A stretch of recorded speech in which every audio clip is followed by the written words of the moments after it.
অভয়পুৰীৰ বৈতামাৰীত পৰম্পৰাগত বোকা খেল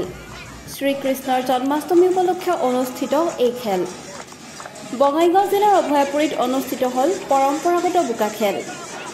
বৈতামাৰীৰ ৰঘুনন্দনপুৰ হৰি মন্দিৰ প্ৰাংগণত অনুষ্ঠিত হয় এই বোকা খেল কোভিড মহামাৰীৰ বাবে বিগত 2 বছৰে উদযাপন কৰিব পৰা নাছিল এই কাদং খেল সম্প্ৰতি কোভিডৰ সন্ত্ৰাস কমা নাই যদিও কোভিডৰ সংক্ৰমণ কিছু পৰিমাণে হ্ৰাস পাইছে আৰু চৰকাৰ প্ৰশাসনে পৰিস্থিতি নিয়ন্ত্ৰণলৈ অহাৰ ক্ষেত্ৰত জাৰি কৰিছে কেতবোৰ নিৰ্দেশনা সেয়ে অঞ্চলটোৰ লোকসকলে কোভিডৰ নীতি নিয়মসমূহ মানি মুকলি আকাশৰ তলত আনন্দেৰে এই খেল উদযাপন কৰিছে উল্লেখযোগ্য যে লোকবিশ্বাস অনুসৰি এই খেলৰ আছে মহত্ব এই খেলত অংশ লৈ গাত বোকা লাগিলে বেমাৰ আজাৰৰ পৰা মুক্ত হয় বুলি এক লোকবিশ্বাস আছে সেয়েহে শ্ৰীকৃষ্ণ জন্মাষ্টমী উপলক্ষে জন্মাষ্টমীৰ 5 দিনৰ পৰাই প্ৰতি বছৰে অনুষ্ঠিত কৰি আহিছে এই বোকা খেল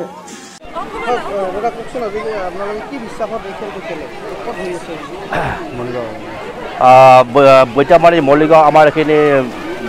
10 নম্বৰ ৱাৰ্ড এই ৱাৰ্ডত আমি প্ৰতি বছৰে মানে এই নন্দ উৎসৱখিনি পাতোঁ প্ৰতি ভাদৰ মাহৰ 10 তাৰিখ অষ্টমী তিথিতে আমি পূজাখন পাতোঁ আৰু 11 ভাদৰত আমি এই নন্দ উৎসৱখিনি পতা হয় আৰু ইয়াৰ আমাৰ এটা বিশ্বাস আছে যে এই নন্দ উৎসৱৰ মানে জৰিয়তে আমাৰ যিখিনি মানে সৰু সৰু ল'ৰা ছোৱালী আছে তেওঁলোকৰ যিখিনি বেমাৰ আজাৰ আছে সেই বেমাৰ আজাৰৰ পৰা মুক্ত হোৱাৰ কাৰণে আমি খেলখিনি অনুষ্ঠিত কৰোঁ ইয়াত এই খেলখিনি মানে প্ৰতি বছৰে আমি পাতোঁ যাৰ ফলত যোৱাবাৰ আমি এই মহামাৰী কৰোণাৰ কাৰণে খেলখন পাতিব পৰা নাছিলোঁ এইবাৰো আমি নপতাৰ ভাৱতে আছোঁ তথাপিও এই ডেকা চামে মানে ভাবিছে যে এইবাৰ আমি মহামাৰী কৰোণাৰ যিখিনি নীতি নিয়ম আছে সেই নীতি নিয়মখিনিৰ মাজেৰে আমি খেলখন মানে পতাৰ কাৰণে একটা মনত ইচ্ছা কৰিছিলোঁ আৰু সেইমতে আমি খেলখন পাতিছোঁ আমি জনাত আজি 40 বছৰমান হৈছে অভয়পুৰীৰ পৰা অনুপ জ্যোতি দাসৰ ৰিপৰ্ট আমাৰ সময়